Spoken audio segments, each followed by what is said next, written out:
Hey everybody, so I'm making this video to clarify a specific subject, and that is, how do you start? How do you get into music production? And what are the tools specifically that you need? Because a lot of people have this preconceived idea that they need a lot of equipment to actually get into it, and that's really not the truth.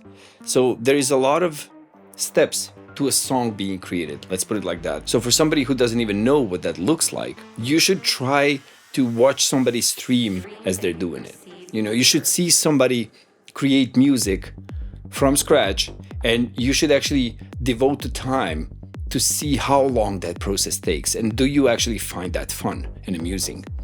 Because listening to music and loving music, or trying to think of a song on a guitar, it's quite different than the process of recording all of that into a computer, or creating electronic music by using samples and virtual instruments. So you have to know before starting that not everybody's workflow and process is the same. So try to find different people that you can watch creating a song in real time, and you have to know that they got to that speed of creating the song by practicing for a long time, probably.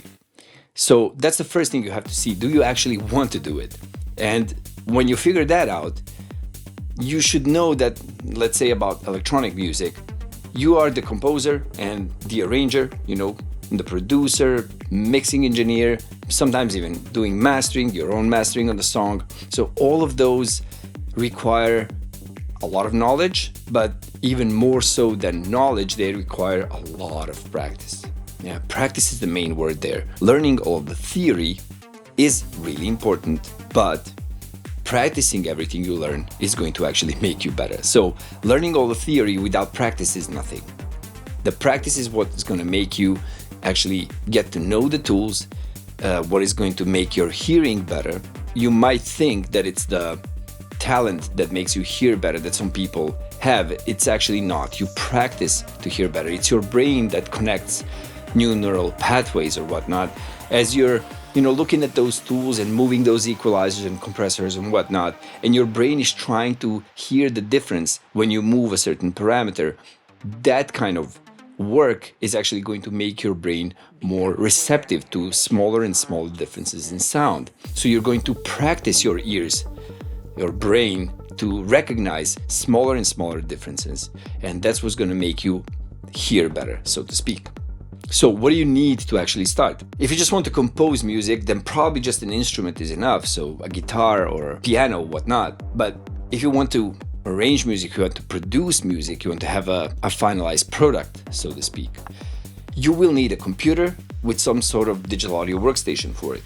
So you will buy a program, a digital audio workstation, and that could be Ableton Live, could be FL Studio, Steinberg Cubase, whatever you choose, whatever your hero or your idol is using, try with that one, start with that one. I suggest that for the first year, you only use audio processing included in that pack. And that doesn't come from the philosophy that, even the built-in tools are enough to get a professional sound. They are for somebody who is professional, and they can actually hear the difference. So when using any kind of tool, if they can get to a result that their brain is searching for them is enough. For you, it's gonna be better if you limit yourself to a set of tools, so that alongside of learning all the theory and trying to practice to hear it better, and trying to learn the actual tool you're using, that digital audio workstation, because within it as well you need to learn how to arrange music, sequence it, yeah. So all those things, if you on top of that have a lot of different kinds of compressors, different kinds of user interfaces for a lot of those tools, that will just take away from your focus. So you should strive to find a course which is going to teach you things in a specific order. By the way, our course is free. If you want, check it out. If not, find anybody else's, but try to learn things in a good order. So your first video cannot be explaining some minute differences in between different types of emulations of compressors. You have to learn things in a specific order, meaning that you have to know what dynamic processing or what compression actually is, when you use it, what parameters are used and in what fashion. Just learning things in a specific order is just going to make your progress faster. That's the thing, you won't be wasting time. You want to try to basically avoid the moments where after, let's say, 6 months, you're gonna hit yourself on the forehead and say, if only I knew this, it would have sped up, everything I did so far. So to avoid those kinds of moments, you need to learn the tools you're using. So the Digital Audio Workstation, be it, as I said, Ableton Live, FL Studio, whatever. Try to learn everything you can about it and all the shortcuts in it so that you're efficient in using it, so that, as I said, you don't have those moments where you find out that if you knew this one little detail, it would have made your workflow so much faster. So you want to avoid those kinds of moments. And then having only the basic tools that it comes with is just enough. Those tools sound really well. They're gonna be enough for you to learn all the basics of audio production just to start with. So for the first year, aside of the basic Digital Audio Workstation and tools it comes with, you really don't need too much of anything else. You will maybe, aside of that, need some samples if you're, doing electronic music. Even if you're not, you're gonna use some samples of drums or whatever instrument you're not playing. And those also come within the Digital Audio Workstation as well. So most of those programs like Ableton or FL Studio or Cubase, they come with some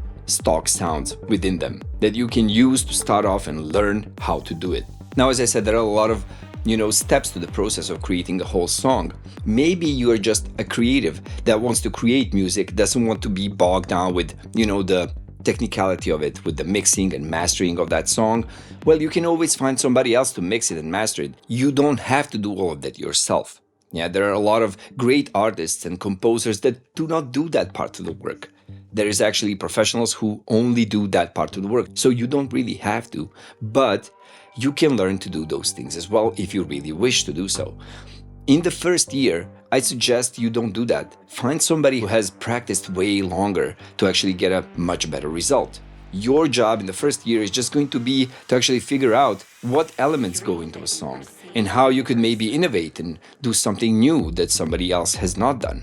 So that's going to be your job, learning the tools, learning how audio processing works, definitely using some effects, using audio processing. It's just that the final decisions when coming to like a real mix down, you're going to be given to somebody else if you really want to release music in the first year. And why not? If you have great ideas, why not get the help of somebody who can make it sound professional and already have releases as soon as a year after you start creating?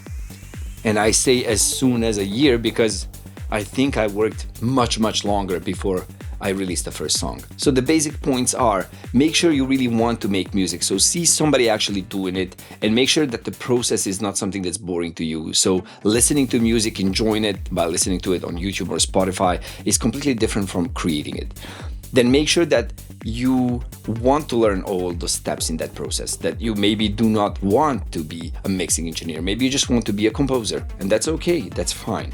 And then try to settle for just the basics of the tools because you don't want your focus, going everywhere. You need to focus to learn everything as soon as possible so that your progress would be as fast as possible. And then the main point, you really don't need expensive speakers or, acoustics and whatnot just to start off. So you can basically start off with a computer, a program, and let's say a pair of earbuds. Even if they're Bluetooth, doesn't matter. Just something that can let you hear the idea and will let you learn the program, because it's gonna take you a lot of time to learn the program, to actually hear better. And having really expensive, speakers or headphones is not gonna make that much of a difference to you because you still can't hear all that well. Those tiny differences that you need to practice for.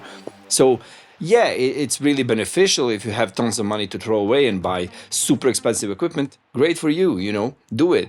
But just like your parents would just buy you a cheap guitar to start off with and see if you actually stick to it. And then if you do, well, buy you a guitar. Maybe you want to be a professional. That's the way you should treat this as well. So start off with some, cheap equipment, just throwing out ideas. If you see they're good, invest some more money. But to actually start off, you don't need too much. To actually learn music production, if you still don't know how compressors work, forget about getting like 60 different compressors because they have different sound. You don't know the difference anyways. Just try to learn how a compressor works with the basic of the tools that exist in your DAW. And that's all you need. You need the will to learn and you need patience. Have fun. So far, I have recorded over 80 hours of lessons to help you become a professional producer. And now, thanks to Levin.org, I can offer them to everyone completely free. Check out the free music production certificate at mixingacademy.com.